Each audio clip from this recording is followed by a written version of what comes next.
All right, we're closing in on December, and I am on the hunt for snow across the Midwest and Northeast. We haven't had a whole lot, but I do think the pattern now is starting to evolve that snow at least becomes part of the discussion.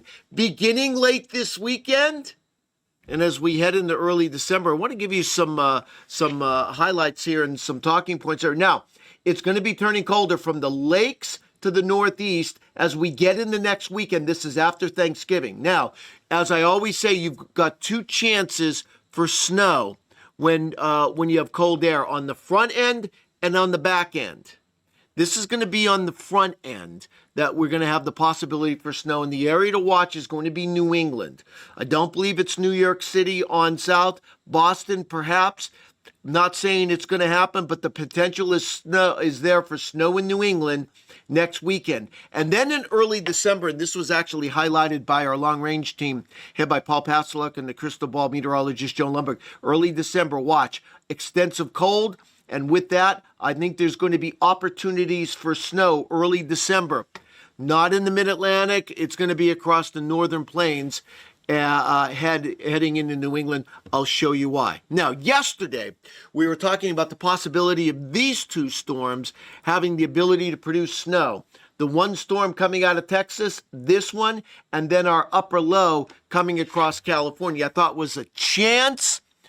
I don't think it's going to materialize. Let me show you why here. This is the upper air pattern as we move into Saturday. Here's your first little piece. This is what's across Texas now. This will come across the mid-Atlantic, and I was thinking, well, what could happen is what happened earlier in the week, where this little a southern piece of energy comes in and you get some snow as colder air tries to bleed in. That doesn't look like that's going to happen. That will be Friday and Saturday. This is mostly going to be rain. And then you have this upper low, but yeah, what's going to happen with this is as it moves eastward, it weakens. Here's your colder air coming in, but this storm moves up into the lakes. Any snow would be up in Canada, so we've lost that threat. However, it was yesterday, I said, watch next weekend along the East Coast.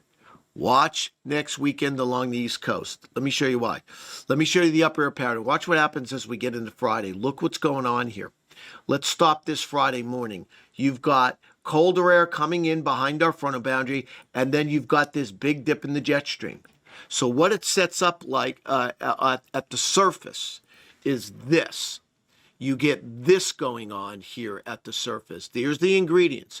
You've got a frontal boundary that stalls, right? You've got colder air coming on in across the lakes toward the northeast. And then, of course, you have the warmer water in the Atlantic. So that sets up this boundary that stalls. There is going to be a storm to form on this boundary. No doubt about it. But the key is this. Does the storm get driven out to sea, or does it get guided up the coast?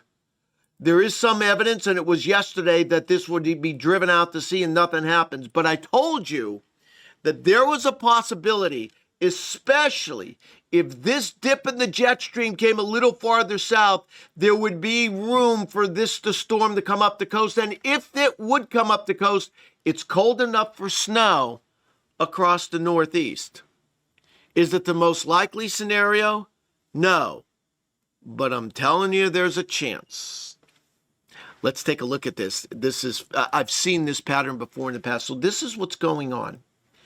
This is the European model here. Look what's going on. You've got that boundary along the shore on Thursday and Friday. But watch this trough. Watch this.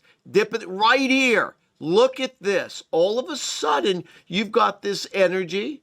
You've got colder air coming in, and look where this is guided. This energy is not out to sea. It's right up the coast. You see that? Watch this. Right there. Look at that energy coming around the base Friday night and Saturday, just like this. Now, the American model says, no, that's not going to be right. Look at the difference. Look at the difference in the depth of the trough. The deeper the trough, the more likely the storm gets guided up the coast. This is the European. There's the GFS. That's a big difference. European GFS. Look at the difference here. European GFS. So the European, the American model. By Saturday morning, look at the European, look at the GFS. European GFS, huge difference. What does it mean on the surface? Well, this is the European model right here. Watch this. Because you have a deeper trough, the European says, here comes my storm, and I'm coming up the coast, and that's a snowstorm for New England. Even Boston would be close. The American model says, no, the trough is not deep enough, right? So the storm is out to sea. There is no snow. Look at the difference. Saturday evening, European, American. European, American. You have to watch this. You really have to watch this. There's a lot that can happen with this. You have to remember the energy, by the way, that's going to be forming this storm right here, whether it's offshore or up the coast, that energy is in China right now, right? So we've got a long, long way to figure out where that goes. But I'm telling you, there's a possibility. You've got to keep an eye on this, and that would be Saturday and Sunday. Now, moving forward, let me show you this. Moving forward, early December, look at the pattern across the country. You've got upper low here in the west, and you have cold air bleeding across the north central United States. What does that mean? In early December, so this is the week after Thanksgiving, let's watch these areas for areas of snow. From the lakes toward the northeastern United States, you can see it. Look at the snow coming in here. There's an area of snow, Wisconsin toward New England. That would be Monday into Tuesday, the 1st and the 2nd, followed by additional storms Thursday and Friday. Winter's not on the map yet, but it's coming. Watch next weekend along the East Coast.